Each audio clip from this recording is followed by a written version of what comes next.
Greetings, everyone.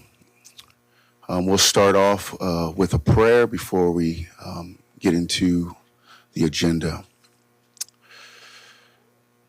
Dear Heavenly Father, Lord, we thank you for allowing us to be here, for giving us another day of life, for bringing all these people together to talk about different things in the city. I ask right now that you bring peace into this place right now, that you allow unity to come to flow through this place today, that everyone here can work together in unity, that there is a united Los Banos in this place. I pray for all our officials here.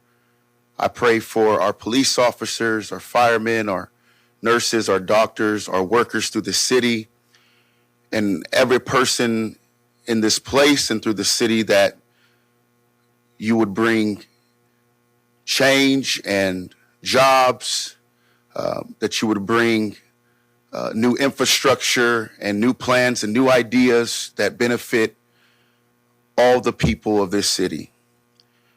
I just ask right now that you produce good health, that you produce good fruits, and that you would supply all the needs for the people in this city. In Jesus' name we pray. Amen. Amen.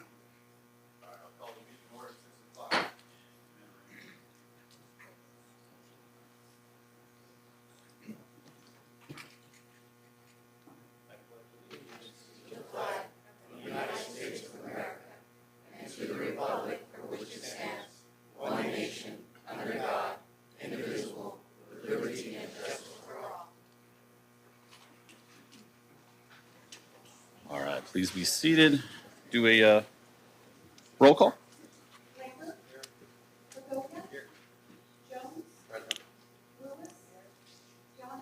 Here, and we have a quorum.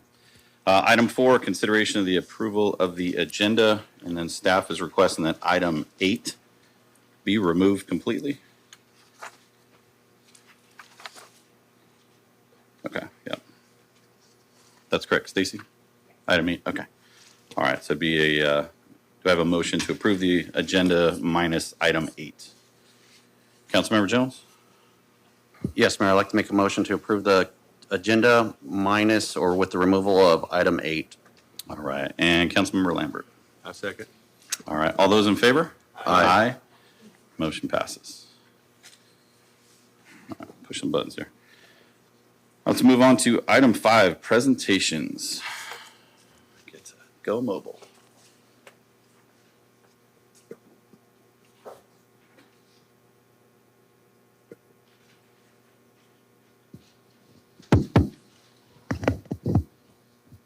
Thank you. All right. So if I could have Deborah Fisher come up here. Is Deborah here? Deborah, come on up. All right, Deborah, this is Certificate of Recognition. Deborah Fisher, Admin Clerk to Public Works Department, in recognition of your outstanding performance and dedicated service to the City of Los Banos for being named Employee of the Month, September 2023. Congratulations.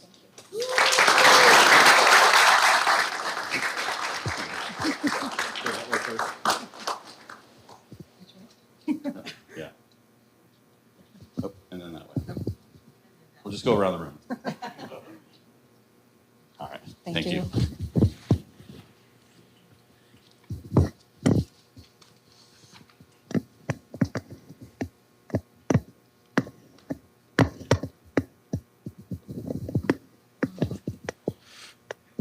All right, move on to item 6, public forum. Members of the public may address the city council members on any item of public interest that's within the jurisdiction of the city council. This includes agenda and non-agenda items. No action will be taken on non-agenda items. Speakers are limited to a 5-minute presentation. Detailed guidelines are posted on the council chambers information table on the back. This time I'd like to invite the public to come forward, and just as a reminder to either silence or turn off your cell phones.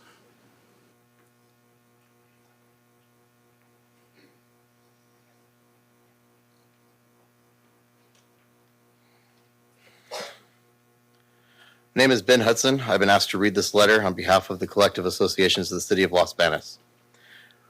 They have composed this letter to express their dissatisfaction with the current city manager, Josh Pinero, and the actions of the city council. On September 6, 2023, the Los Banos City Council voted the city manager agenda item into effect. Item City Council Resolution number 6678, approving amendment on Division 1, general to the city's policy and procedures manual to add language regarding the at-will employees as it pertains to middle manager positions. This item was placed on the agenda by the city manager, not the city council or any other entity involved in the city of Los Banos. This item effectively allows the city manager to terminate several critical employees for any reason or no reason. Only one city council member, Deborah Lewis, opposed this item. It was presented to the council that these middle management positions would be changed to being classified at will employment. Council member Lewis argued that the sudden reclassification of these positions to at will was an attempt to exercise control over these employees. Councilmember Jones countered Lewis, stating he wished all city employees would be at will. The at will language that was added affected all departments and will drastically affect these unions. The city council and city manager claim that they want to be transparent and have open communication. However, none of the represented labor groups were informed of the city manager's intention to classify an entire set of positions to at will prior to the formal agenda being set out to the city council meeting on September 6th. City manager Josh Pinero himself was fired for his position as city manager within the stipulations of his employment contract. His employment was truly at will. This was done with a majority vote from the city council for termination. He was later reinstated as city manager after an election cycle replaced 2 council member seats. If Councilmember Jones is so in favor of an at-will employment within the city, the question is to be asked, why is Josh Pinero protected by the 5-0 vote against the termination instead of a simply majority vote? After only a threat of litigation from Pinero from supposed wrongful termination against the city of Los Banos and against the advice of the city attorney, the refusal of coverage from the city as insurance carrier for a settlement payment, Pinero was rehired as city manager, given a $217,000 a year salary, a $1.8 million settlement taken from the city's general fund, and an employment contract that requires a 5-0 vote from the city council to terminate him.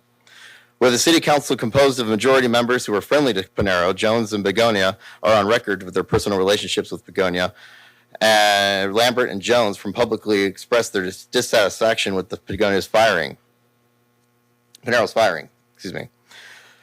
Mayor Lanes stated that he supported the $1.8 million settlement to Pinero's local Los Banos roots as an apparent qualification for his employment. This all but guarantees Pinero's employment and his at will is not at will, but virtually ironclad. Since Josh Pinero has returned, several department heads have resigned or initiated their retirement proceedings. Multiple city employees have had negative interactions with Pinero, such as being verbally berated by the city manager in front of other employees and being the victim of Pinero's dishonesty with department heads about interactions he has had with employees that Pinero paints in a negative light. As the presentation of this letter, nothing has been done about these egregious acts by Pinero. Because employees remain quiet for fear of retaliation, city employees are afraid to speak out for fear of retaliation by the city manager. This is unacceptable. In addition to the Pinero's professional deficiencies in interacting with city employees, Pinero is apparently unfamiliar with his own role as a civilian employee of the city and what the limits of his authority as a city manager actually are.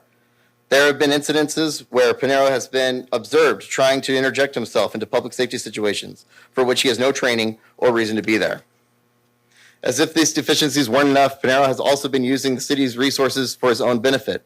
Documented incidences have occurred with the city's public works department. Pinero has on-call public works staff respond after hours and on overtime pay to clean up behind council members Kenneth Lambert's restaurant and the area near his father's church.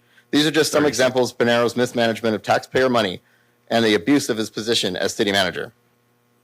When the city manager position was opened for applicants in early 2023, the outside recruitment firm was hired and selected 10 eligible candidates for consideration. Josh Pinero was not on that list, and the hiring firm refused to put Josh on the list. None of the recommended candidates were selected because 10 seconds. 10 seconds.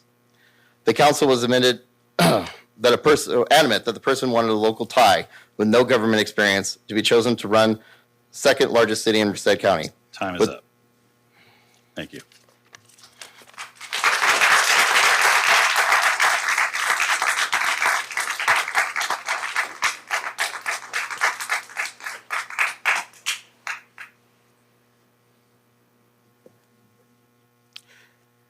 Good evening, Mayor and City Council. Chris Don Santos here representing the office of Congressman John Duarte. First off, I'd like to wish everyone a happy National Hispanic Heritage Month. The Congressman's honored to represent a district that was specifically drawn to enhance the voices of Hispanic Americans in government, and he attended many events honoring Mexican Independence Day, Hispanic Heritage, and I had the pleasure of joining Viri's Boutique for a Dia del Grito Mexican Independence Day event here in Los Banos. I was also honored to be a part of Los Banos Salute to Seniors, honoring senior volunteers from a variety of community service organizations and their contributions to Los Banos and the greater Los Banos region. Kudos to Joe and from Parks and Rec and everyone else from the city of Los Banos for putting on such a beautiful event. And it was also an honor to join you and Golden Valley Health Centers for the grand reopening and ribbon cutting ceremony for the newly renovated Los Banos Health Center here in the city with the Los Banos Chamber and the Merced County Hispanic Chamber of Commerce. Speaking of the chambers, I'd like to congratulate Executive Director Michelle Sandoval of the Los Banos Chamber for her award at the Latina Women's Luncheon in Merced, and also Sandoval Wood Creations for earning Merced County Business of the Year at this year's Merced County Hispanic Chamber of Commerce Installation Dinner and Awards Ceremony. Congressman Duarte is proud to have worked to prevent a government shutdown. Government shutdowns hurt working families across the nation and here in the Central Valley. That is why the Congressman sent a letter to the Chief Administrative Officer of the House asking to suspend his pay if the government shutdown did occur. The Congressman voted for a continuing resolution to fund the federal government for an additional 45 days. This was a bipartisan continuing resolution that prevented a government shutdown, providing us with adequate time to pass budget bills for the upcoming fiscal year. This is a bipartisan continuing resolution that will keep our Coast Guardsmen, Border Patrol agents, and service members paid, and keep vital federal programs funded for our students, our seniors, our veterans, and working families across the Central Valley. The House showed the American public that we can come together for the well-being of our nation. However, it's important to recognize that this is still a short-term funding measure and not a long-term solution. In the next 40 days, the Congressman is committed to working tirelessly to pass fiscally responsible budget bills. There may have been fireworks in the House the past couple of days, but we can only hope for a quick resolution so we can get back to the business of the House. There are many appropriations bills yet to pass. There's a farm bill we need to work on for farmers and families here in the Central Valley, and Congressman Duarte is committed to getting to work for the American people. Thank you for your time.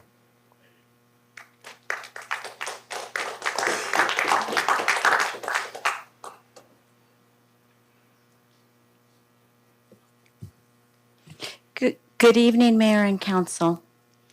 My name is Blanche George, and I live here in a home in the downtown area. I'm here to express to you and to invite you to the Elks Lodge Halloween community fundraiser for our shelter. Our shelter needs several things, and we as Elks, we care and we share, and we want to just help our community. What the date is, the last Saturday of the month, October 28th, and we're inviting all individuals to come with their pets, put costumes on their pets. We have a lot of giveaways for everybody's animals.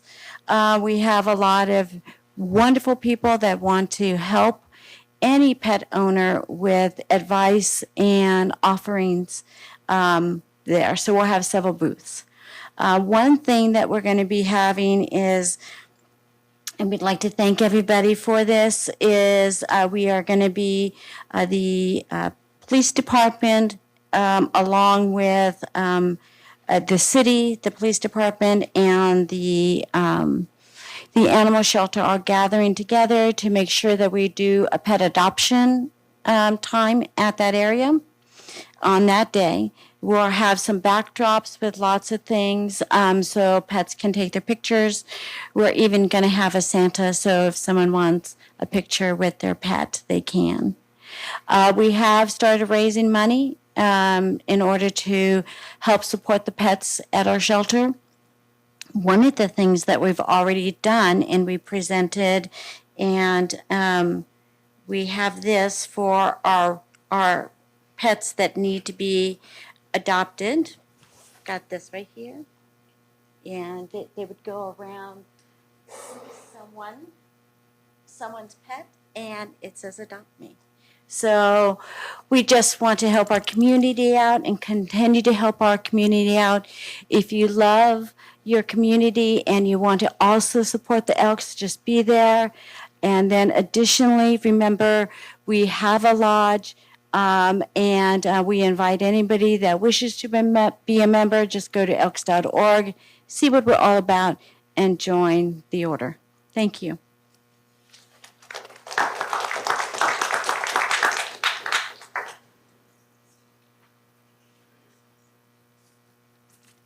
Hello. Hopefully I'm not the only person here to speak on the factual article that was in the West Side Express by Mike Dunbar. I'm ashamed of how our council member, our city attorney, and a small number of our citizens approve of the way some of our tax dollars are being spent. I wonder if these same citizens would still support the excessive spending from our general fund if they never get their pickleball courts that they have been promised. Currently, the pickleball courts are only partially funded from the American Rescue Plan Act, the COVID stimulus fund. And there is a possibility that ARPA funds are not being spent correctly by city officials. We've all heard at previous council meetings that our roads are being repaired, city buildings are being painted, trees are being trimmed, which we all appreciate. But our city finance director informs us that this year's budget is the same dollar amount as last year's budget. So wouldn't that mean that the road repairs, tree trimming, and painting were already in the budget from previous councils? But then again, how would we know since we didn't get a budget workshop? Don't we live in a democracy where the people have a right to discuss and decide how their tax dollars are being spent? And even if you disagree with me, the reality is that fixing roads, painting, and trimming trees are routine tasks that most cities perform on a regular basis. Nothing new here. A lot of money is being spent by the majority of our city council members and city manager as if the city has an open checkbook and unlimited funds. What happens when all that money is gone? I don't like your smirk. Oh. Thanks, Brett.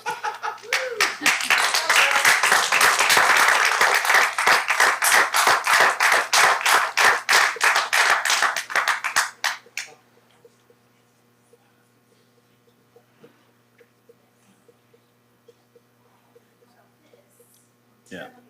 Yep. Thank you, Lucy.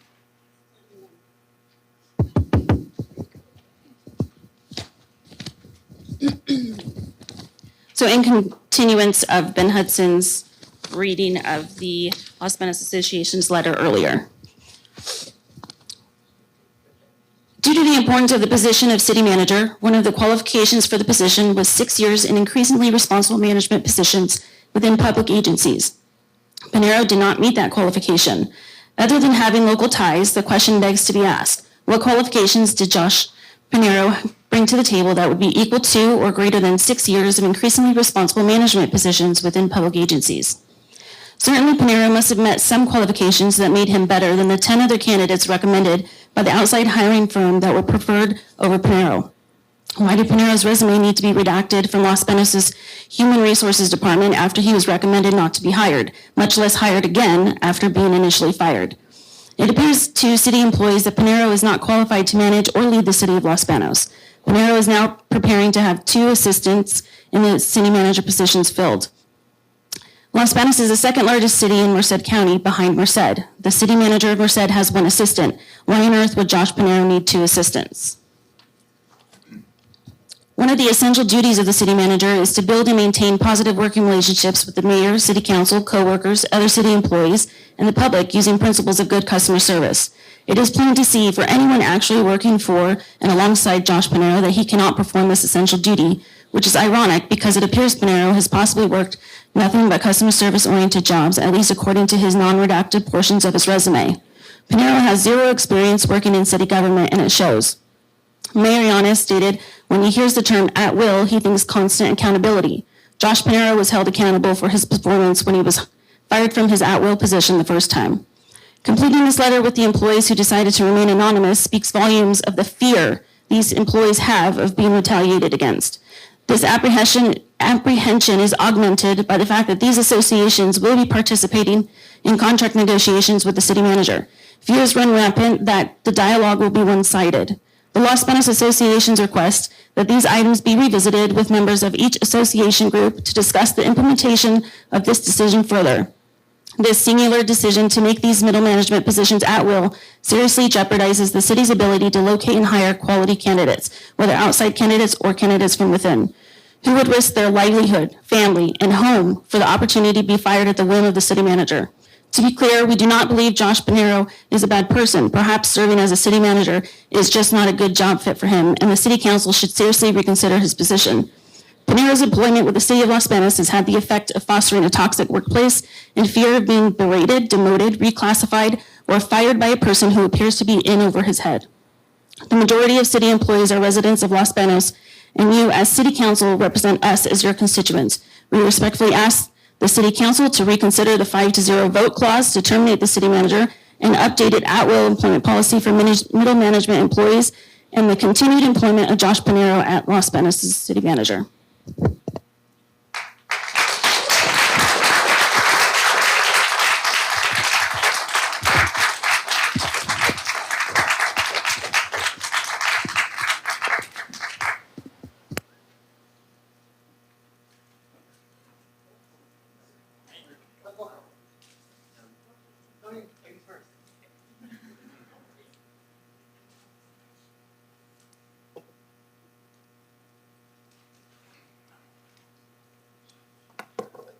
I've lived in Los Banos and paid taxes for 26 years.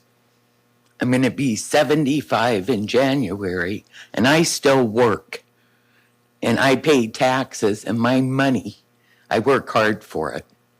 And I don't appreciate this council taking my tax dollars money and giving them to an unqualified city manager. And I am appalled. This is my number one complaint, you guys. Appalled the way you guys treat my representative from my district, Deborah Lewis.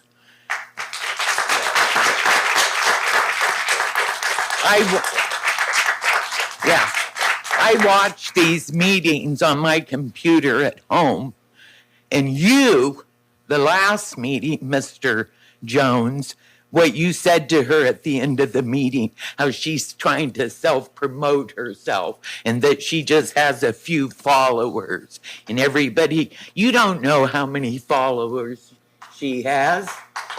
I'm sure she's got more than you do now. You might have had some before, but I bet you've got a lot more, less than she does. There's people here, we're upset, very upset. And another thing that bothers me is our fire department doesn't even have a ladder truck. That fire that was at Mercy Springs and Pacheco, those businesses right now are out of business because our poor firemen didn't have a ladder truck. That fire could have been out in 5 minutes if they had a ladder to get to the roof. I watched it. Somebody filmed it. You guys take some of that 1.8 and buy a couple fire trucks with ladders.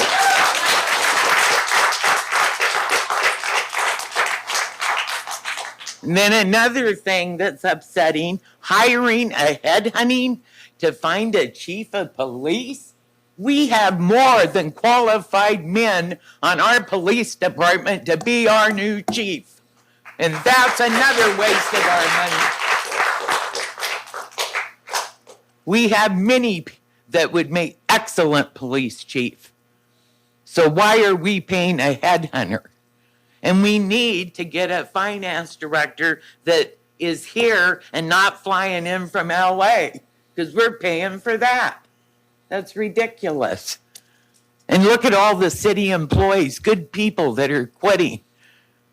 taking retirement early because of him, Mr. Micromanager over there that doesn't know what he's doing, so he harasses our city employees. You all of you up there that support him, you should resign right now.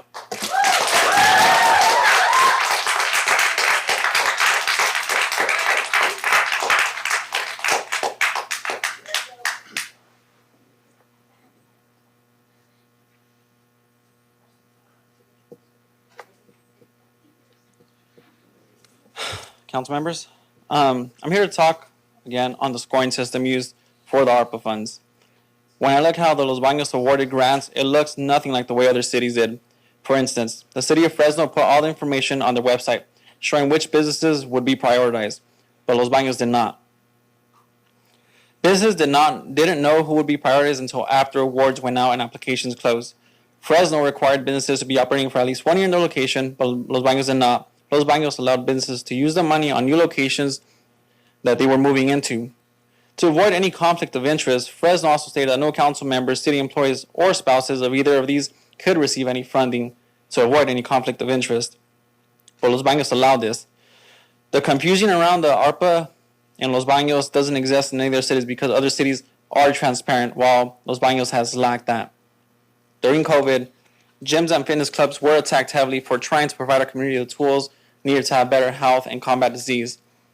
I'm the only 24-hour gym in town, and I created because so many people work over the hill and get home late and whatever, so they need open hours to be able to work out. They needed to fit in their exercise early in the morning or late at night. During COVID, I slept in my office because we were required to work out outside, and I needed to make sure my equipment wasn't stolen. Had I not done that, my gym wouldn't be around today, and the community would have less access to exercise to improve their health. I applied for the Small Business Assistance Program and requested the maximum amount to reimburse the direct costs I incurred because of COVID. I thought I was going to receive it because I was part of the most shut down industry in town, but I did not, and no explanation has been provided. I don't understand why the gyms that were shut down businesses, the most shut down businesses in town, receive less money than others. Why do we think you're less deserving? Aside from that, last council meeting, I was here and I said how difficult it was. To a lot of people here, some know but don't know, and might be important to them not, but for me it's very important. This is a cashier's check.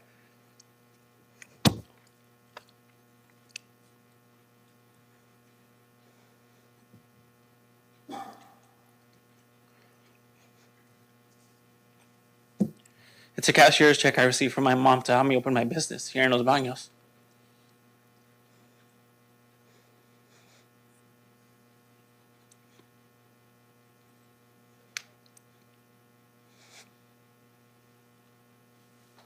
She passed away 6 months ago. I remember during COVID thinking, how the hell am I going to stay afloat? I couldn't stay open the first month. When everything was happening, I was forced to move outside. My only option was to stay open outside with the fear of not knowing if my stuff was going to be stolen, with constant harassment from code enforcement.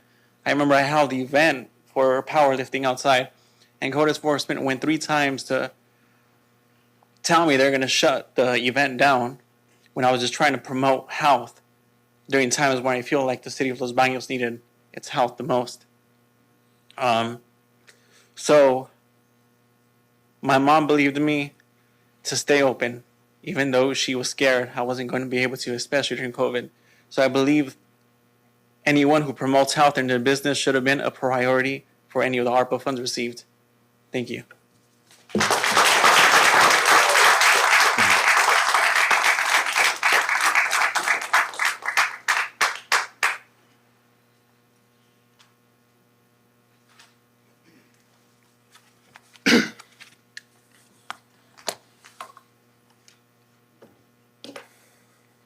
On March 20th, I applied for the Small Business Assistance Program.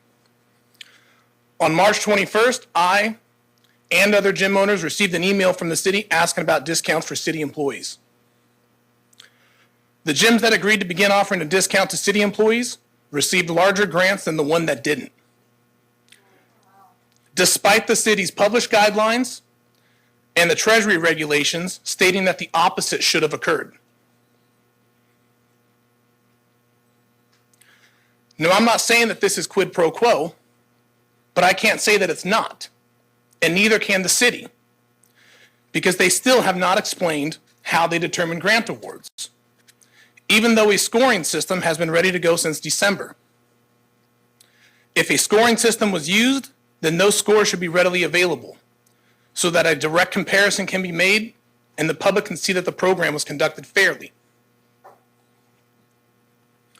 It's possible that the timing of that email was a coincidence. So I'll review the full timeline. When I applied, I was told it would take 10 to 14 days to process. I emailed on day 14 and received no response. I called a few days later and was sent to voicemail. I showed up in person on day 21 and my application had not been reviewed. I showed up again on day 28 and my application had still not been reviewed. On day 30, after multiple emails back and forth with the HR department, I sent an email stating that I would not be offering city employees a discount. 9 minutes later, I received an email stating that more information was needed to process my application, even though I initially turned in a complete application with all required documents, including an itemized list of expenses and receipts. Applications were supposed to be processed on a first-come, first-served basis. While waiting to hear back from the city, another business applied after me, received the decision, and had a check in their hand for the maximum amount before I could even get a response. Now, they may not have intended to delay my application. They may have only been trying to do a favor to the business that applied after me. But the consequence of doing a favor for one is discrimination against another. Doing a favor by pulling an application out of order for expedited processing requires discrimination against the businesses that applied earlier. Doing a favor for gyms that agreed to begin offering city employees a discount requires discrimination against gyms that wouldn't. Doing a favor by awarding grants to ineligible organizations who had no economic impact from COVID requires discrimination against eligible businesses that experienced significant economic harm for the shutdown. All of your favors come with a consequence, and that consequence is discrimination and unfair treatment of others. For the 5th time, I'm requesting an explanation of the scoring system and the scores that each business received so that the public can know whether businesses were evaluated in a fair, objective manner or whether they were evaluated based on illegal quid pro quo arrangements.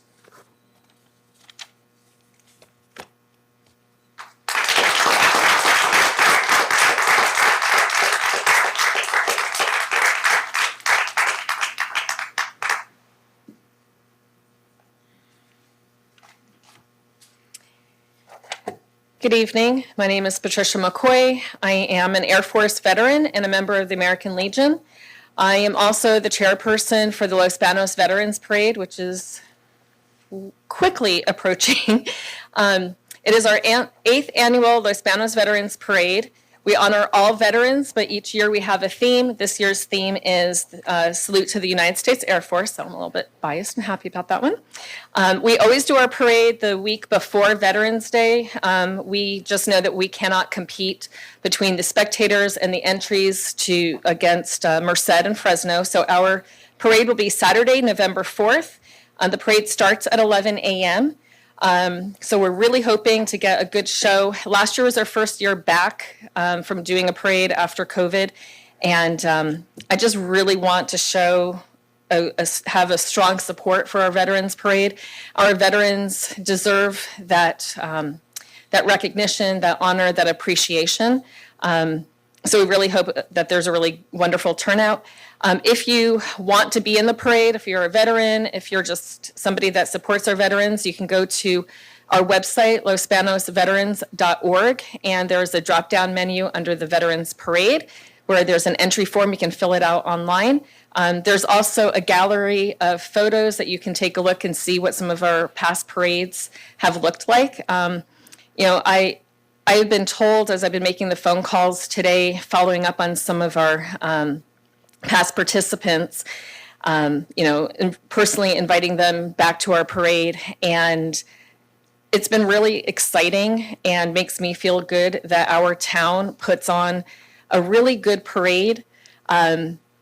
The schools that participate, last year we had about 12 of the schools participate, and we have the most patriotic school contest. So it's the elementary, compete against the elementary, junior high, and then the high school.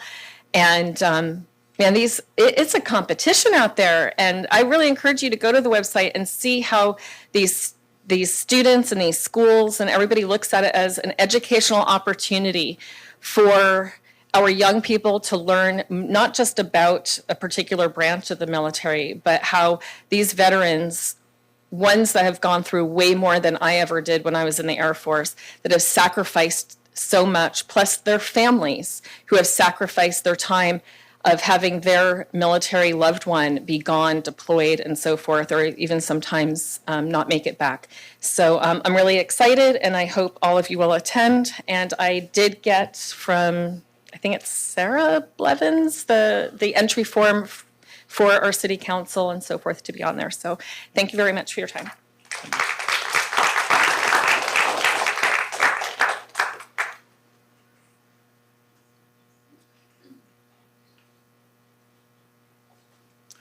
Doug Begonia, Los Banos. I just want to point out that the city of Los Banos citizens voted and put this city council in place. This city council hired Josh Pinero. I don't think you can fool the city of Los Banos citizens. So if people aren't happy with what's going on, then they need to show up and stuff the ballot box to make the change, just like they did last night with the Speaker of the House. They weren't happy with his work. They voted. He's out. You guys are doing the best job you can, I hope. Continue to do that. And there's always going to be somebody that's not happy. Maybe they didn't win. They didn't get the guy they wanted.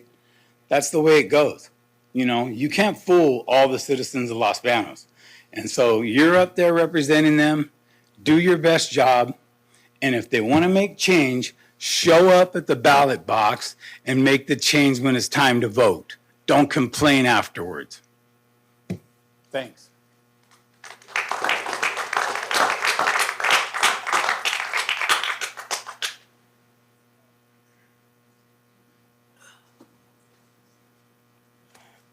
Mr. Mayor, city council members, city staff, fellow residents. There's so much to say. It's unfortunate. It's very unfortunate that, look, we tried once. It didn't work. We tried again. It's not working, gentlemen. It is not working. It's clear, especially with this unilateral decision to make these employees at will and not understanding and bringing all interested parties to the table to discuss this beforehand. And again, as was pointed out, this should have been something that was brought up by the city council, not by the city manager.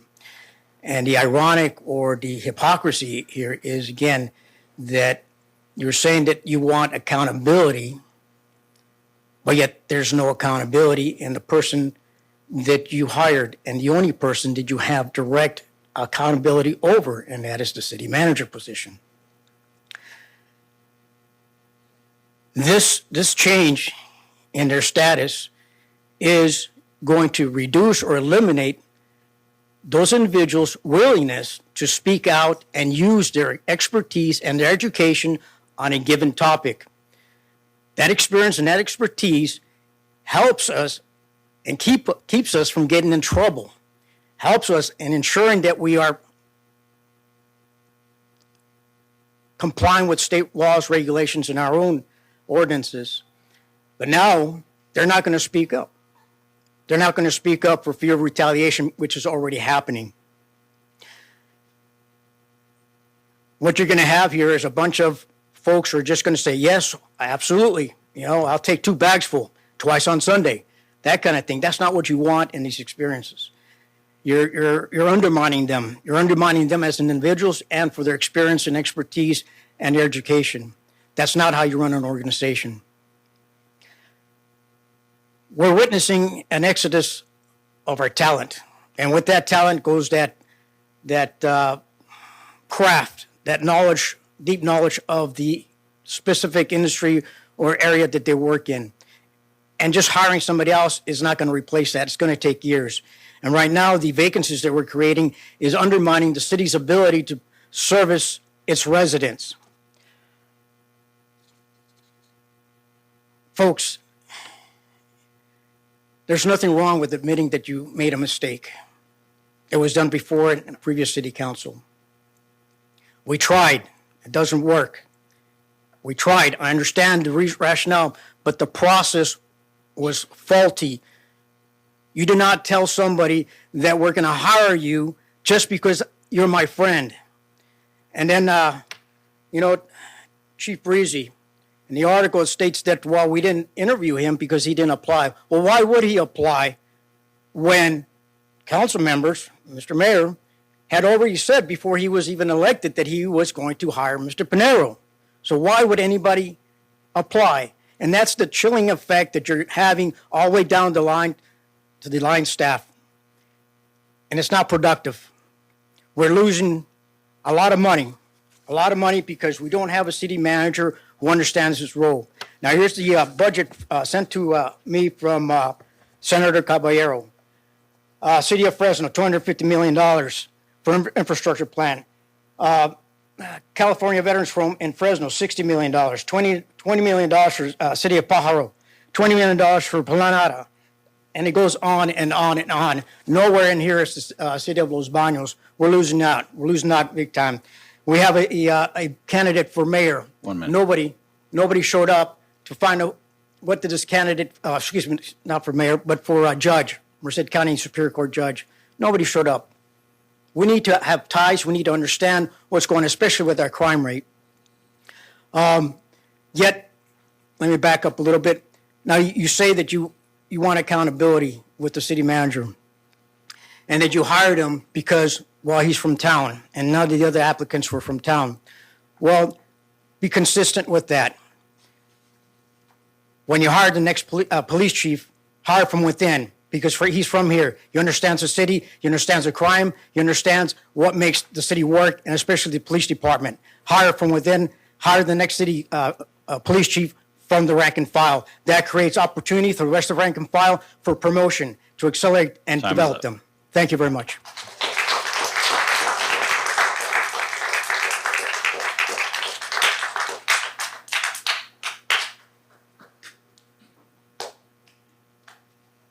Anyone else?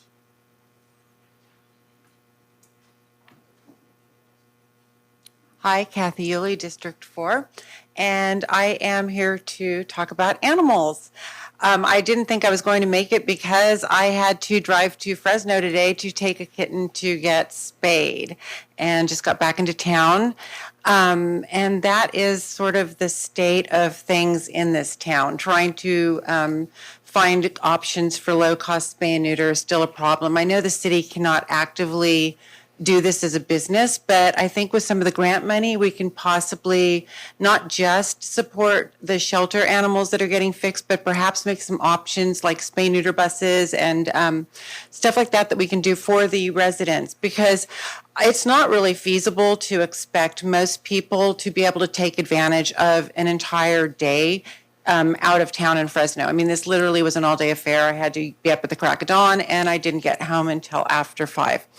And, if you're a working family, you can't take the time off of work, and you probably can't afford $250. That's the cost to fix a female cat in this town. So it's significantly different than the $30 I spend. So including gas, time, and even breakfast, it's still like less than half the price of getting it done in town. And that does actually matter for a lot of us, especially in this economy. And the other thing I wanted to mention was months ago, I brought up the idea of perhaps a animal advisory commission. This idea was brought up to me from another member in our community who doesn't really attend meetings, but she is a voter, and she had thought this up. I just found out yesterday that somebody else had presented this idea several years back. And so it's not just, you know, I know that some of us that deal with animals, we're all sort of lumped into one group and that all our ideas are the same, but they're really not. We all have individual things that are what we're doing. We do tend to communicate, of course, because we're all working sort of in the same business in one way or another, but we don't have a common idea. You know, there are different things that we're interested in. My idea with an animal advisory committee wasn't just about this shelter. I thought this was something that we would have somebody from every district that, you know, not necessarily shelter, but maybe a vet tech, somebody, maybe a groomer, just anybody who would be interested applying in their district to make a difference in the animals, whether it's pets, the shelter, even possibly wildlife. I mean, this is so open. It could go anywhere that we would choose as a city, and this could actually get some new ideas in. We could bring in other resources. I'm sorry, I don't have my notes with me at all. Like I said, I didn't think I was going to be here, so I'm really winging it. But I still think this is a really great idea for our community, and I hope it's something that we can seriously give some thought to, and hopefully see it on an agenda in the near future. I know it'll take some time to really figure out exactly where we want to go with it, but it would be a massive asset. I really think so. And we can't expect PD to do everything with with animals. I mean, they're code enforcement, they deal with animals, but they're not every aspect of it, and it's unfair to expect them to have to learn everything beyond just the shelter. Thank you. And by the way, I hear a lot of people saying a lot of things, but I know that every single person up here is up here because they love this city. So, you know, thank you all. I know that a lot of you have been getting grief in different ways, and I just know that they all want the best for this town. So, okay, thanks.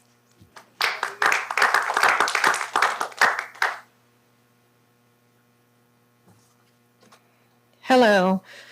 I agree with a lot of things that Kathy said, and I do want to say I appreciate the information that we've all gotten from the articles in the West Side Express. I hope there's more to come. I feel like we need transparency, and there's no reason why we should not have it. But the reason why I came tonight, other than that, was because I did meet with the mayor a couple of weeks ago to inquire about why there has been no movement on the new animal shelter since a $1 million budget was approved quite some time ago. I'm sure it's been over a year. And he said it's still in the CEQA process. Why? Another purpose for my meeting was to once again request that the City Council approve an animal advisory commission to assist with the current situation at the shelter and, of course, to continue assisting once the new shelter is built. While reviewing past newspaper articles and other materials, I see that residents have been asking for an animal advisory commission for at least a couple of years. Why, then, has one not been approved? The need is real, and it's as real as it gets. Animal welfare and sheltering is a huge job and requires much more than the city alone has put into it over the past several decades. It requires more people with animal welfare and sheltering experience to oversee the shelter. From what I hear, the current shelter has no standard operating procedures to speak of. This is not the way a government entity should be run. For instance, I heard that a recent episode occurred at the shelter where some animals showed signs of illness, but were not tested to determine what illness was present or what type of care or treatment might be needed to cure them or save them. Instead, the animals were simply killed by way of euthanasia without being tested. This is absolutely unacceptable and oversight is needed immediately. Back to the meeting with the mayor. Mayor Yanez suggested that the best course would be for me and several like-minded individuals to start a nonprofit organization to provide help to the animals and residents of Las Banos. And that's a fine idea, and we're working on doing just that. However, that does not take the place of an animal advisory commission. Both remedies are needed. For residents who are hearing this tonight, I'm asking that you petition the city council to approve an animal advisory commission immediately. Once the commission is approved, appropriately experienced people can be chosen to serve on the commission. If not now, when? Just like the $1 million approved shelter budget, what are we waiting for? You can find the email addresses for all city council members and the mayor online at losbanos.org. Click on city government, mayor and city council members, and there they are.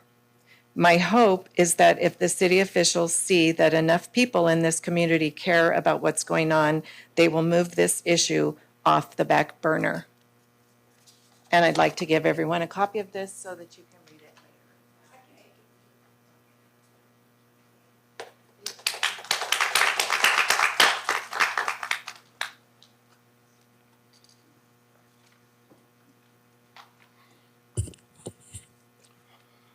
Good evening. Roy Todd, representing Los Banos Chamber of Commerce. Just a report to you all what's going on our side. As far as membership's concerned, we have 227 active members in good standing at this point. New members, we have Central California Legal Services, Marisol Imports LLC, Age Defying Medispa. As for some recent ribbon cuttings, we had the Los Banos High School Lofton Stadium ribbon cutting on the 21st, and that was pretty well attended. We had Councilperson Deborah Lewis there and some other representatives from the Mr. Doherty's office and so forth there, and that was nice to have them in attendance and supporting. It's very nice looking. It's a very, in my opinion, very much of an asset for the overall appearance of the town, and that's always important. Next, today we had at Golden Valley Health Center, we had a reopening. The health center has been a chamber member since 2011, and Mayor Yanez was there, as well as Congressman Doherty's representative as well. We had a really good representation from the Merced County Hispanic Chamber of Commerce there, as well as some other dignitaries, so I appreciate you coming out and supporting that.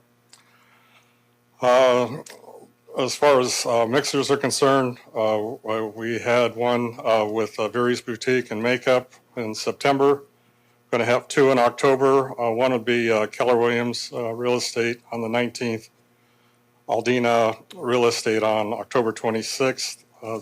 Just so you know, the chamber office will be closed on October 9th for Columbus Day, and I believe they've also had Indigenous people celebration as well. One thing that's going on at the community center on the 12th is Los Banos Small Business Expo 2023.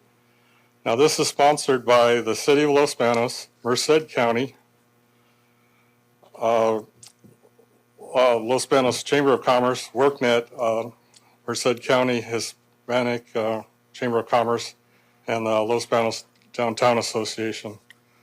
So that's on October 12th, and I hope that all small businesses get on that.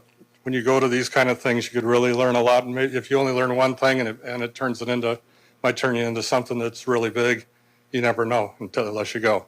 Otherwise, you go and you say, well, move on. I didn't learn anything, but I got to meet some good people, and you never know if that turns into something later as well.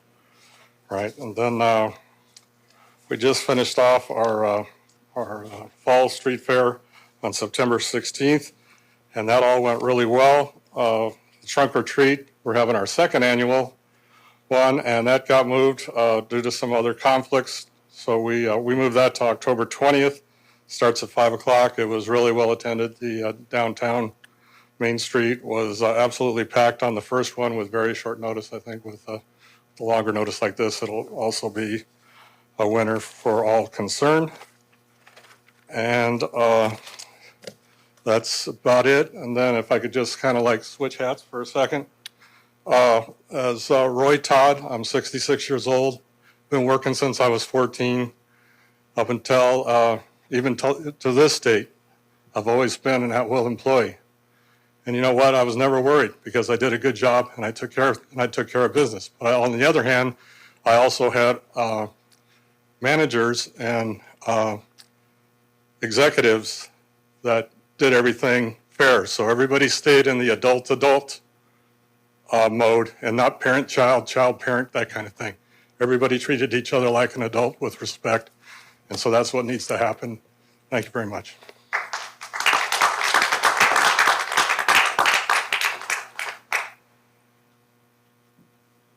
Anyone else? No? All right. At this time, I will close the public forum.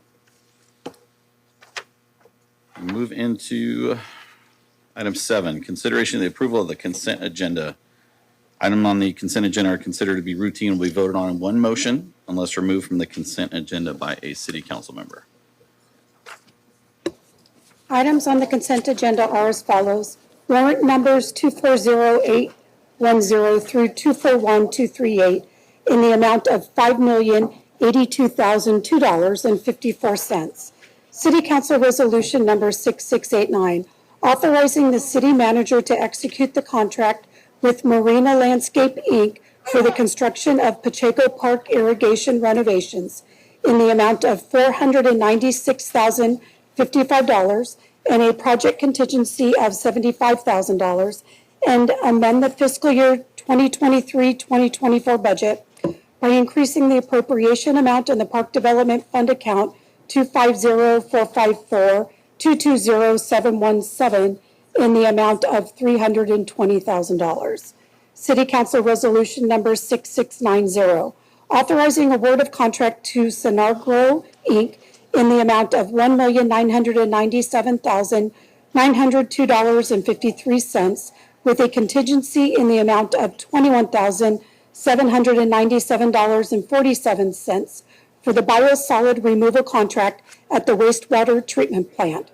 City Council Resolution number 6691, authorizing the city manager to execute amendment number 1 in the professional services agreement with Fur and Pers, Inc. to conduct additional traffic data collection for the Transportation Master Plan update in the amount of $10,800.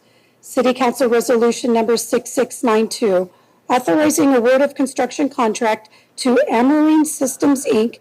in the amount of $675,000 with a 10% contingency in the amount of $67,500 for the construction of the West I Street Sewer Lift Station Rehabilitation Project and adopting a revised budget for the fiscal year 2023-24 as it pertains to the wastewater collection fund. City Council Resolution number 6693, authorizing the city manager to execute a professional services agreement between the City of Los Banos and Precision Civil Engineering, Inc.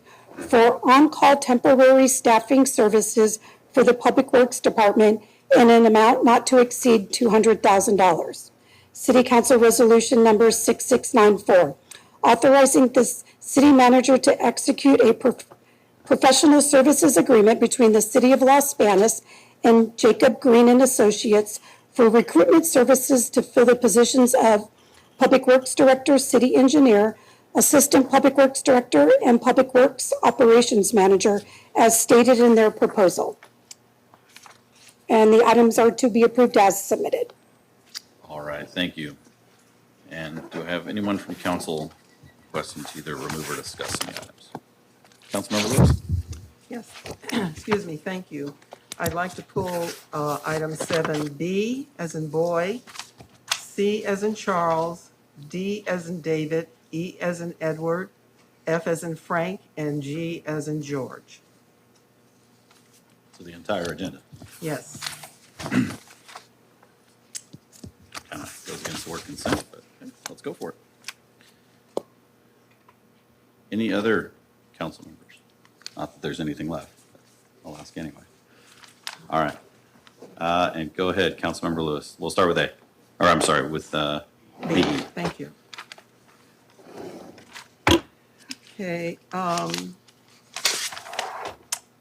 So the first question I have is McIlvaney was the lowest bid. And I read in the report that the other marina landscape provided the lowest responsive and reasonable bid for the project.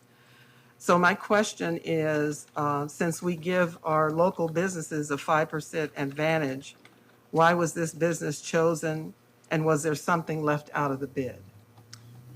Good evening, Councilmember Lewis. Yes, there were items left out of the bid. That's leaving the apparent low bidder was non-responsive due to lack of notarized signatures relating to the bid. So. Okay, and then there's a 15% contingency for the project applicant, the company that was chosen. And is there an additional 15% for public works to receive? And what is that amount? Yeah, so the extra funding above what the bid amount was, one contingency, it is an older park location, so there are some anticipated unforeseen elements that may occur, especially with a project of this size. Additionally, there are still permits, PG&E permits, and with the departure of our Public Works Director, we wanted to make sure we had some funding available for construction management in case that was needed. Okay, so is there a company that's going to be providing the construction management? That hasn't been determined yet, but we do have, I believe, 5 on-call engineers, as well as 2 on-call landscape architects. Okay.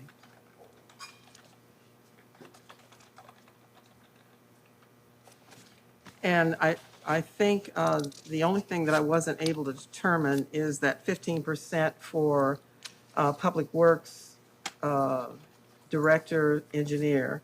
Is that 15% of the total cost, or is it 15% of a different amount? So it's 15%, just backing out, 15% contingency, and then we had approximate worked out to about 15% additional in terms of the permits and the construction management that we felt comfortable with moving forward with this size of this project. Okay, so the 15% for the company was $75,000. Is that what we're anticipating for these permits and all?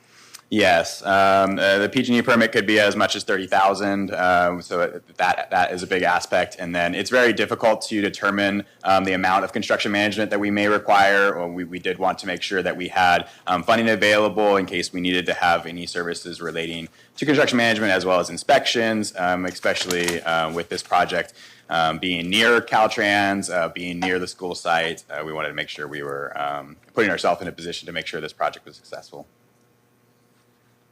Okay, and I think lastly, Odell Engineering has been selected to do the design. Is that a part of the $496,000 cost, or is that another additional cost outside of the two contingencies? Yeah, so design has been completed as part of the bid package. So I'd say overwhelming majority of expenditures relating to Odell has already been expended. We have previously put this item out to bid with, unfortunately, no respondents. So we had finished this project actually in the previous fiscal year. So there may be some smaller items relating to some submittals related to the project, but I don't anticipate very much related to that. Okay. All right, I think those are the questions that I have for that item. Thank you. And we can move to item 7. All right, thank you.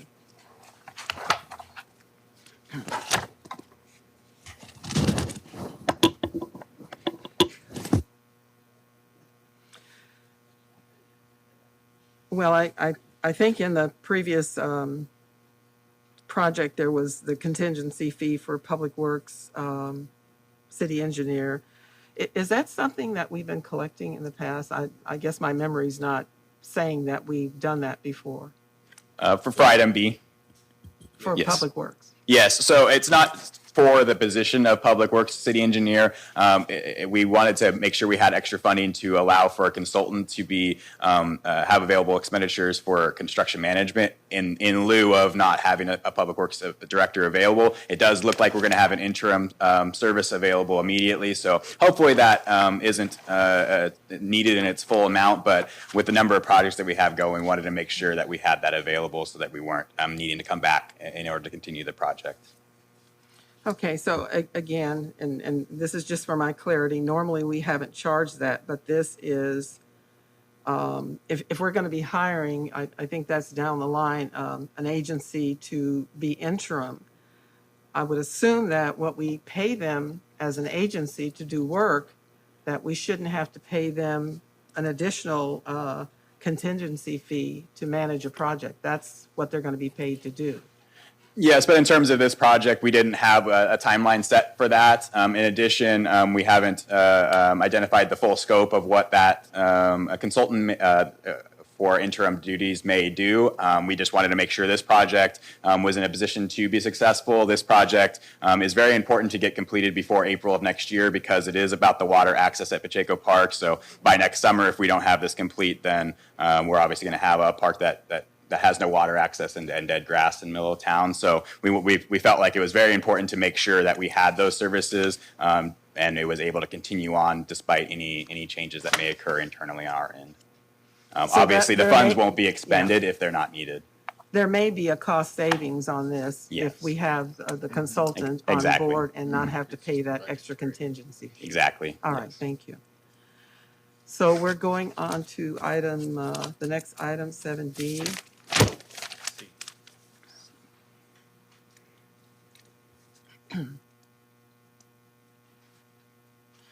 Okay, so in the report, it indicates that council had approved this project to move forward. And it lists the dollar amount, $254,615 for the master plan, and the scope of duties that are listed here, I assume, are part of that $254,000.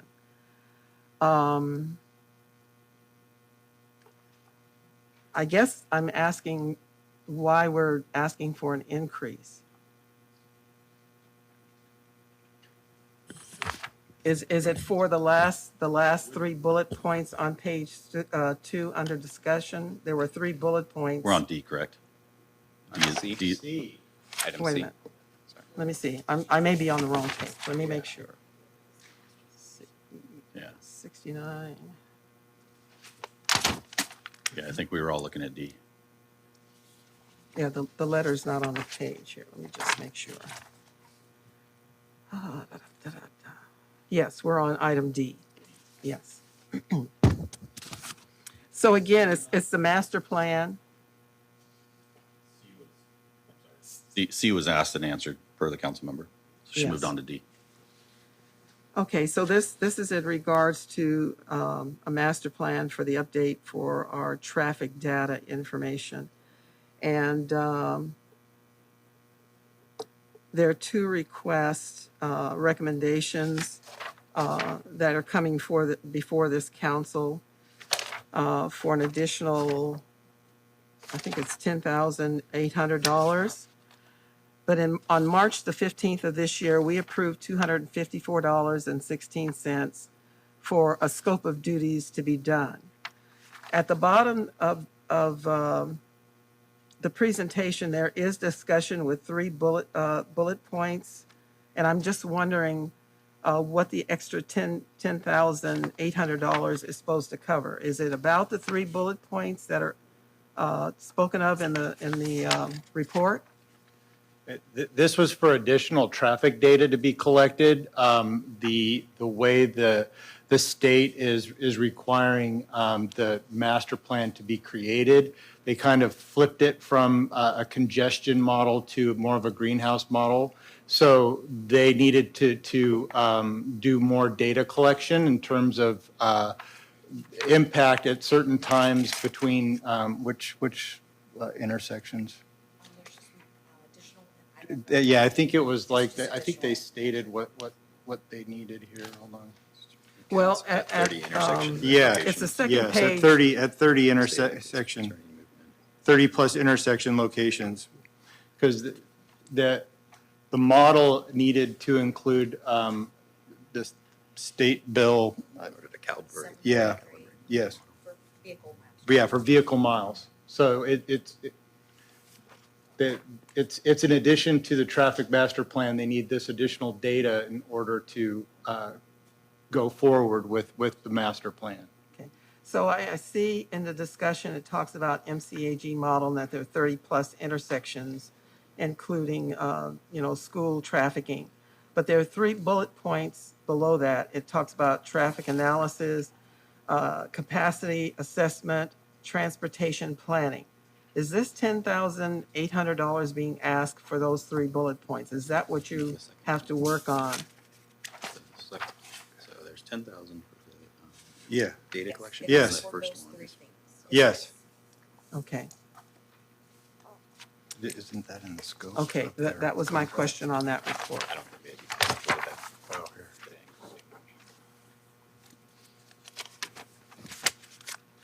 Here we go. Did anyone else have remarks on that from staff? Or are we okay? All right. So we'll move on to 7E. 7D.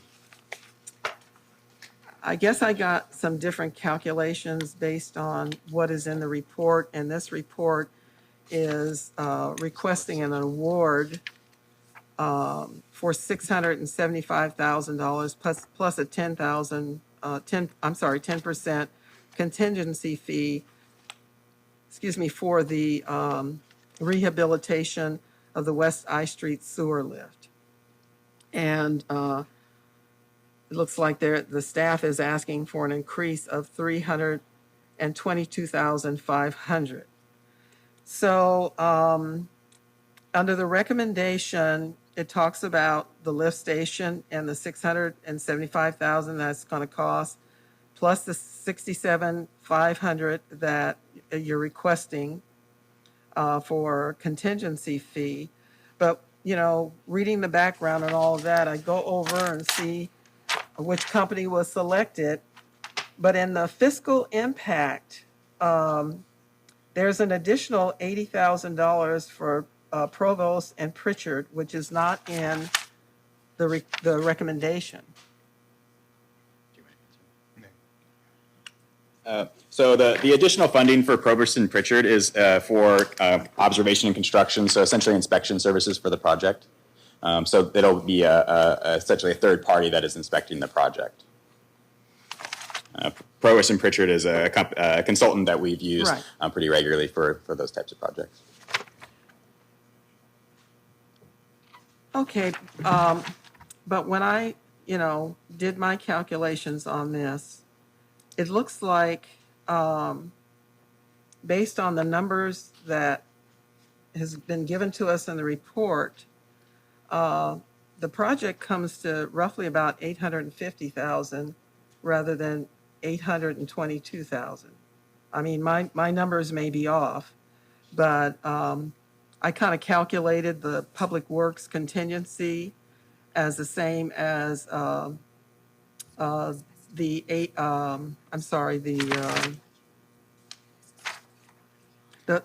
calculated based on the numbers that were given.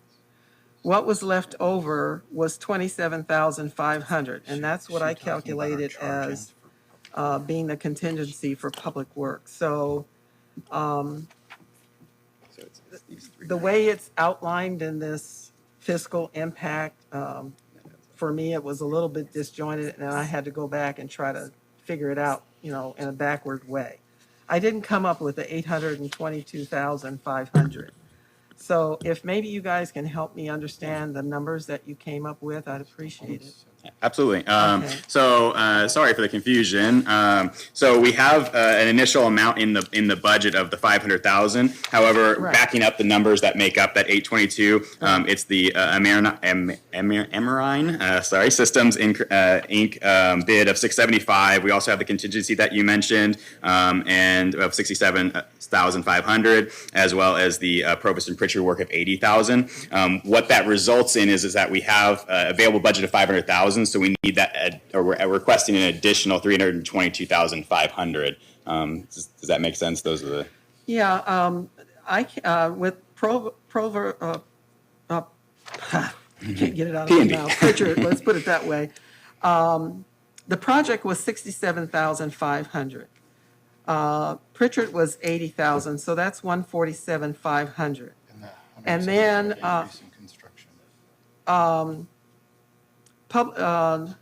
let's see, Public Works, because the construction costs said it was 175,000.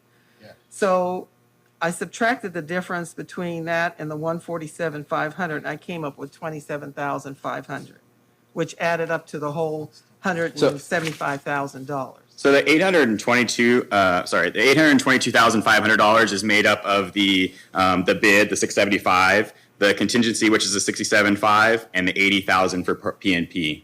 The other numbers there that you're seeing, the 175 and the 500,000, as well as the 322, those are budgetary numbers. So right now we have 500,000 available, and we're requesting an additional 322.5 in order to meet that 822,500. So when I add up the 675,000 to the 175,000 for fees. It's the 675,000 plus a contingency of 67,500, and then the additional 80,000. So those are the three numbers that make up that 822,500. The other numbers listed in that fiscal impact are related to the budget. So where you're seeing that 175, that's additional construction cost. That's not relating to the 822. Yeah, the other is just an amendment to the existing budget. Okay, so I have three. I have the project, I have Provost and Pritchard, and I have Public Works. So it should be, yes, it should be the contingency of 67,500. That's for the project. As well as the 675,000 as the base. That's the base bid, the 675,000. Well, I'm just taking right now the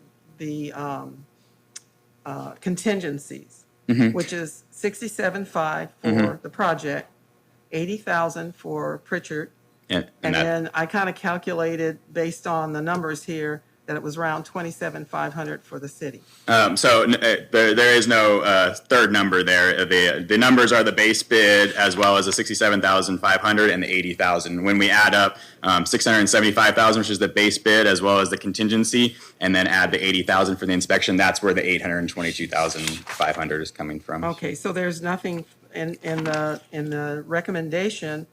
No, those are just indicates the that three there's an numbers. administrative cost of 10% for Public Works again. So I didn't see that in here.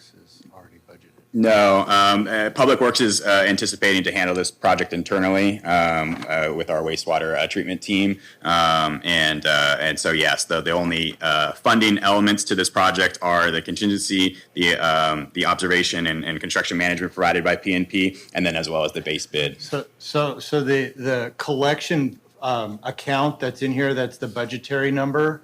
Those salaries have already been included in this. So anything relating to the city is not going to be an additional increase in budget. We're just looking at the outside numbers and increasing the budget accordingly.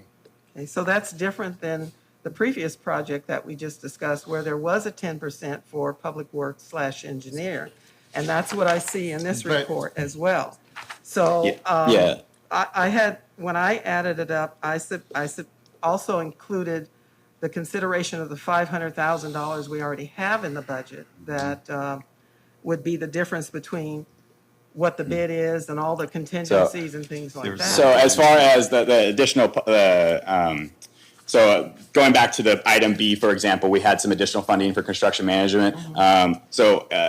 In this particular project with the with the West I project, the PMP work is going to be comparable to that. There's construction observation and construction management is built into that $80,000. Going back to what's available in the budget, we have $500,000 presently available, and in order to meet the contingency, the base bid, as well as that $80,000 for PNP, that's where staff is requesting the additional $322,500. Well, I appreciate that. I just, my calculations came up with $38,000 more based on that contingency for Public Works, adding that in, because that was in the report as a request.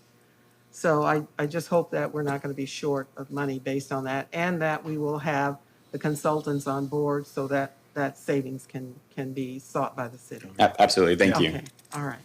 Okay, thank you. We'll go on to item F. Which one? F is in Frank. Okay, so this is to bring on an on-call agency, temporary staffing services to work as our public works / engineer. And it goes into the qualifications of what is expected of the person selected or the agency selected and their staff that would represent our city. There was one company that submitted an application, Precision Civil Engineering, Inc., and our agreement is not to exceed $200,000. So I guess my question is, over what period of time? Is there going to be like a year, 6 months, or how long is this $200,000 supposed to be contracted for? So part of it is to allow for an extended period of time if that is needed. We are currently recruiting and have been interviewing for Public Works Director position. We also want to consider that there may be a desire to overlap for a short period of time between the transition between a full-time director and the interim consultant. So that's, I think, where some of that room was put in there. But yes, we are recruiting now, so hopefully that position is filled as soon as possible. And I would hope that we can get one sooner or later, but in this contract, is there some sort of date that says this $200,000 will last for 6 months, a year, or what? I don't believe so. I can check the contract real quick. Do we, as council, need to consider that? No, because we need to fill the position. So. Well, I'm going to direct the question to our city attorney.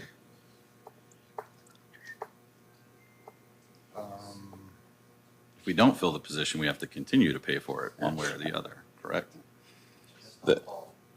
I'm just wondering how long this $200,000 is supposed to last. I think that's part of the purpose of the $200,000 is that there is a do not exceed point, so that if we did need to exceed the $200,000 for whatever unfortunate reason, then at that point we would bring it back to council to ask for additional funding. And for the funding that is not used, say if we were to fill this position in the short term, then obviously there'd be a savings on that. Okay, thank you for that answer.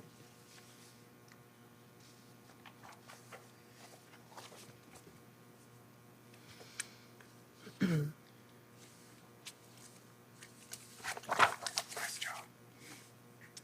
and item G, I think that's the last one. So this is relating to what we just talked about. This is Lucy.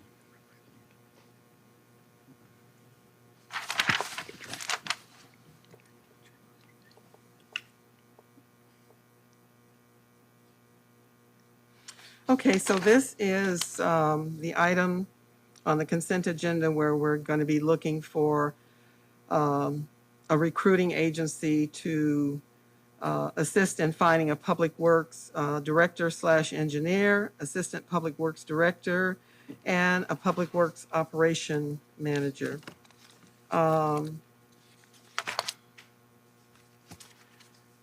I think, my question is, and I do want to let the public know, just as information, that this cost is going to be $73,800 plus traveling costs.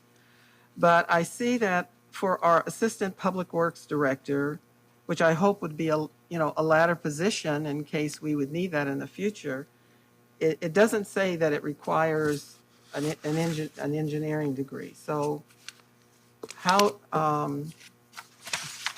what are we doing on that one? How is that working?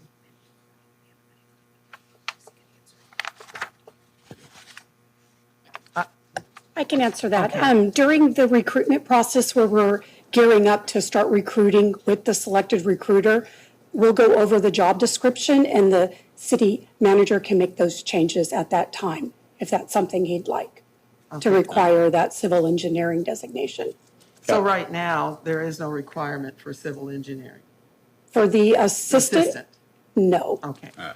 Just to add to that, we have recruited previous years for assistant director. In recent times, it has required PE, but going back to when I first started, the assistant director position didn't require it. We have had some recruitment issues relating to that position, of course, and just look at the Public Works Department as a whole. There is a large part of the department is the operations. That's the base of that. And so in the past, the assistant director has really helped to get those those operations working and allowing the city engineer to focus on the engineer level projects. Okay. Well, we were in that position once before where our Public Works / engineer retired. And we had someone in that position who moved up, and I believe that person had an engineering degree. So if we're trying to do succession planning and have people ready and able to move up, then it should be like for like, I would think. That would be what I would like to see for our city, is that for this position, that it's going to be someone that will hold that degree and be prepared to move up in the position should we need so. Okay, so that's it. Thank you, Mr. Mayor. All right, thank you. And do I have a motion to approve the agenda, consent agenda?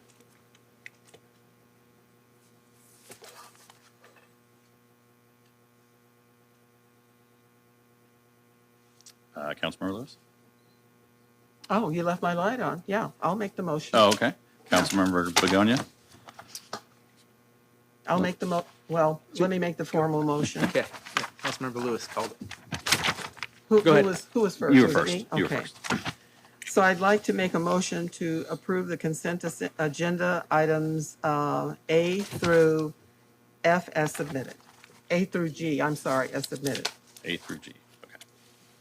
Councilmember Begonia? I'll second the motion. All right. All those in favor? Aye. Aye. All right, motion passes. All right, now we're going to jump to number 9. 8 was removed. Consideration of nomination to Merced County Association of Governments, MCAG Measure V Citizen Oversight Committee. Mr. Michael Amabel, and for this, we'll go to City Manager Pinero. Yeah, we'd like, Mike Amabile, former mayor of Los Banos, has volunteered his time to be on the Measure V Citizens Oversight Committee, so we'd like to make that nomination for former Mayor Michael Amabile, but now resident Michael Amabile will be on that committee for us.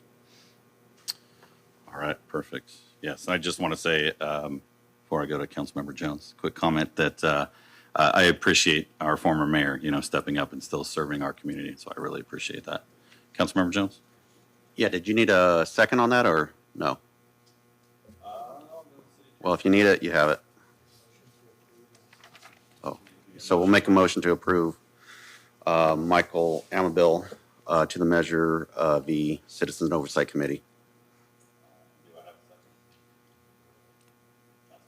I'll second. All right, all those in favor?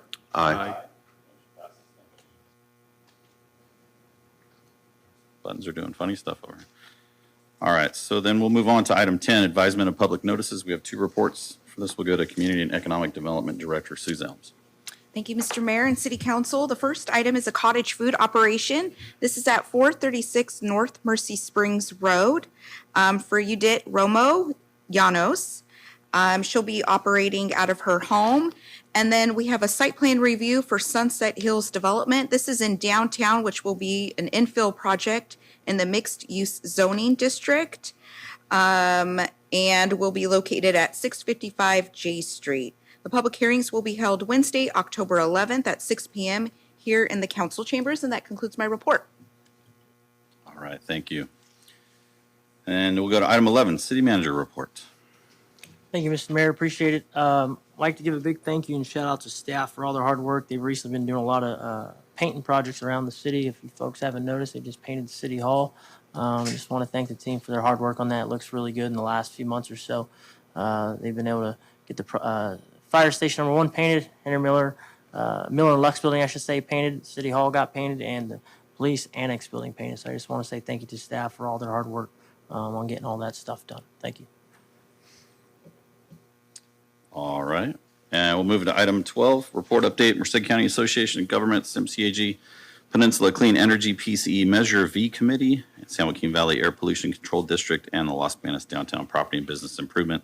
And we will start with Councilmember Lewis. Anything on San Joaquin Valley Air? No report. And anything on Las Banas Downtown PBID? All right. We'll have our MCAG meeting next week, and so I'll have something to report after that. Peninsula Clean Energy, just to kind of give people an update, there was some information going around social media about the explanation of the bill with PCE, and I do have some unfortunate news for people who've dropped off the PCE, particularly those that are CARES or FARA funded. The CARES program, which was a discounted rate through PG&E, as a customer with PCE, you actually get another 20% discount on top of what PG&E gives you. And I think there was some confusion in how the bill reads, and people thought it was an additional cost, and it was actually an additional discount. And so PCE passed on to me. They've had quite a few Las Banas customers actually drop out of the program, which doesn't make a whole lot of sense. And so I think there was just some miscommunication with that as well. There is a surplus funds committee meetings that have been going on, and I'm currently sitting on that committee right now. And so what we're trying to do is figure out the best way to get the excess funds that were paid by PCE customers that live in the city of Las Banas to get as much of that money back to you in your pockets or credits on your bill. And so we're trying to figure out the best way to do that. So that's all I have for PCE. We'll move on to item 13, which is City Council Members Report. We'll start Councilmember Lambert. Thank you, Mr. Mayor. Just a couple of things. I just want to make some things clear. This council up here, we support all of our city employees, our first responders, our fire department, and our police department as this council up here. Our previous councils could have done what we did last year, but chose not to. Just wanted to stick that out there, that we do support our city employees. Second off, items, which I'm glad Ms. Lewis, she did good reading off and went through all these, but B, C, D, and E, this is stuff that needed to be done several years ago, and we're just now getting around to it on this council. So I'm just making aware that what we are doing up here is best for what we do for this city. So I wanted to make that clear, and there's probably more to come later down the road. So thank you, Mr. Mayor. All right, thank you. Go on to Councilmember Begonia. Yeah. So I think when we canceled last council meeting because we were at the League of Cities conference in Sacramento, we got to see many different things going on in different cities, and it's hard because they have all these different little conferences going on at the same time, and we have so many things we'd like to hear and talk about with them. Some things we saw was about emergency preparedness. I know at the beginning of last year, nobody thought the whole county would be flooding, and how important it is to be prepared when something like that happens. And many other things about how to combat homelessness, and even how to conduct ourselves up here as council members when people are saying not so nice things about us, and that's just part of what we do. Not everyone's going to agree with all the things that we do, and we have to deal with it up here and conduct ourselves in a professional way and take it as it comes. So another thing, we saw incredible things from the vendors there. Amazing things, actually, that I've never seen, which was awesome to see from anything from solar lights, which would be awesome, to sheds for homeless and many different things for technology that we could use here in City Hall that would help with payment processing and all those things that would just make things more convenient for our citizens and for our staff as well. And then the keynote speaker was Brandon P. Fleming, and I like his story a lot. He's still a young man compared to me, but he's from Atlanta, Georgia, and he took a young group of inner city kids from Atlanta that nobody thought would amount to much, and takes them up to Harvard each year and wins debate competitions, which is pretty cool. And I've had the honor of hearing his story twice. I mean, he does his thing. I work for MCOE, and that was our keynote speaker as well. So glad to hear him get to share his story with people. That's it. All right. Councilmember Jones. No report tonight, Mayor. All right, thank you. Councilmember Lewis. Thank you. Just a few things. In regards to the items that are on the consent agenda tonight, maybe some of them could have been done a year or so ago, maybe not. But the bigger picture for me as a council member is that every dime that we're spending now is on the consent agenda. And there's no redress for you as citizens to ask questions about how money is being spent. And that's why I've pulled every single item on the consent agenda off, so that you as the public and the citizens who may be looking at us by television or on the internet can know how their money is being spent. If no one pulls anything off, then it's just going to be approved without question. And the only people that know about this are those who are sitting up here on the dais. The other thing I'd like to say is I sit on the Valley Air Board and was elected to sit there by the cities within Merced County. And one of the things that the Air Board has a policy on is that the grants that are available to the public, we as board members are not allowed to apply for them, because it could be misconstrued as and give the impression of favoritism. So we are not allowed as board members to apply for anything. And certainly, there are things out there that I qualify for, but I can't apply for it because I sit on that board. And I think that's something that we as a council need to consider moving forward, for money that's out there available to the public for grants, as to whether or not this council should be applying for that money and being in first position to receive it. And lastly, what I'd like to bring up is I spent some time today, and this is nothing against you, Mr. Kuhn, but we have had him on board for, I believe it's 13 months now.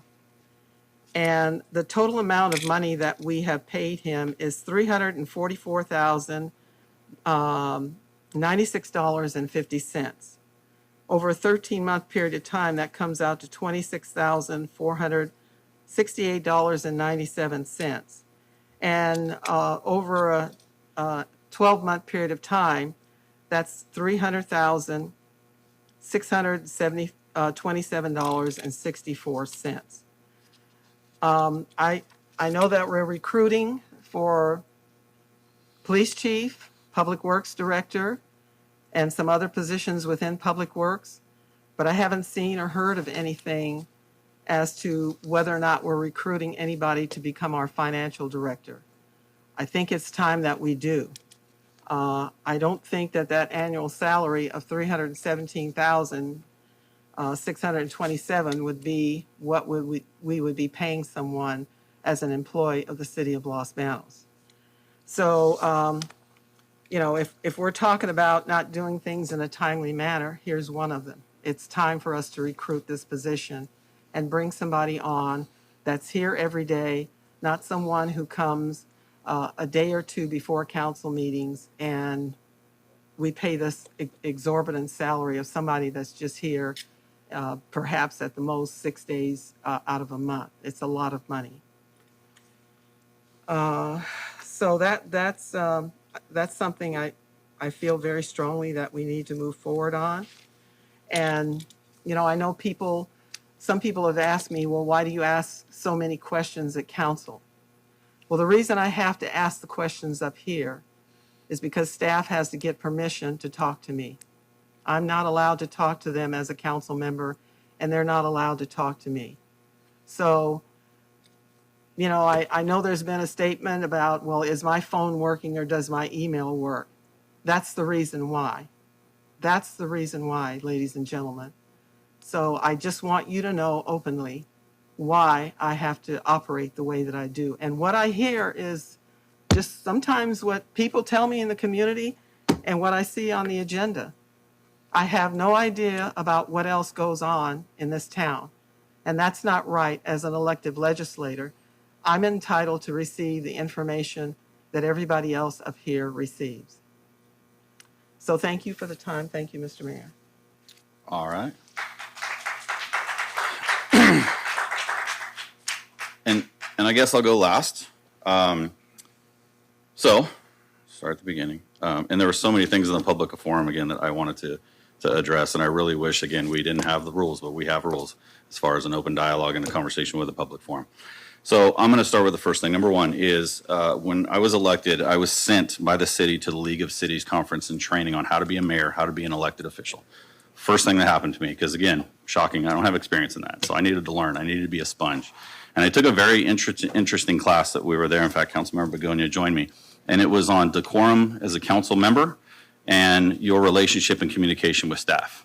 And one of the big things it said was, listen, please don't be one of those elected official that calls out a staff member under a spotlight on TV on a consent agenda item when you can pick up your phone, walk in their office, send them an email, and ask that very same question. Please don't be one of these people. Work with your staff, support your staff, communicate with your staff. And I know I've heard tonight that, you know, apparently we have some secret policy that I don't know about on communication. And I know that if there's any members of the media here, they can do a public record request act and ask for Councilmember Lewis's emails to actually see if they go unanswered. And if that's the case, then that is an issue that we need to address. So I am curious myself. I have never heard anything on any staff member not being allowed to talk to any elected official. So again, I'm just stating with my own reasoning there. But I do believe that it is now 7:41 p.m. and these people have been here upwards of 13 hours. And for us to keep them here at 13 hours to ask questions, I could pick up the phone the minute this agenda is created and call them and get answers to. And I understand wanting to be on record, and that's okay. To, you know, confirm information or make comments, absolutely. We want the public to get as much information, same as us. The other thing too is with some of these agenda items, I'm very open with my availability in meetings. I make as many Fridays as possible to sit down with people. I have never once received an email, text, or a phone call asking to discuss a consent agenda item. Not in my time in office. So if there is something, please let me know. I don't know unless I hear it from you. And so to staff, again, I just want to say thank you. And that goes to all city staff. And again, I was once you at the podium representing an association, and I know the guts it takes for people to come up here and speak into that microphone. So again, I just wanted to let you know that I am absolutely listening to you. And for city staff, when I hear this ridiculous word about retaliation, I worked there for 20 years, okay? And never once did I see anything as far as retaliation. The other thing that, you know, has been brought up, and I'll just call out the elephant in the room, is our local newspaper. So I was interviewed by our local newspaper. In fact, I spent 37 minutes on the phone with that person, and 37 minutes equated to 6 sentences in the newspaper. And I found that a little disturbing, but it is what it is. The other thing that, you know, kind of jumped out at me is that what we're not reading in the newspaper is that an individual came to our city manager and asked for an unethical amount of money to start a newspaper, and our city manager said, no, we can't do that. Our city's not in the business of starting newspapers. That's unethical. That's wrong. That person's now the editor-in-chief of the West Side Express. I wonder why our city manager's not painted in a good light. Shocking, but anyway. Lastly, I'll just wrap it up with this, that, again, city staff don't have to agree with policies. They don't have to agree with our decisions, and that's democracy. That's okay. We can agree to disagree, and that's perfectly fine. That's our job. And I will take any uncomfortable conversations that come our way, but I will listen to each and every one of you, I promise. And I know the at-will thing, I've talked to, this morning, I talked to legal counsel who represents our Police Officers Association. I've talked to the Firefighter Association. It's okay that we have this discussion. So if anyone in any other department wants to have a discussion about it, again, my door will never close. So I just want to make that clear. So with that, do I have a motion to adjourn?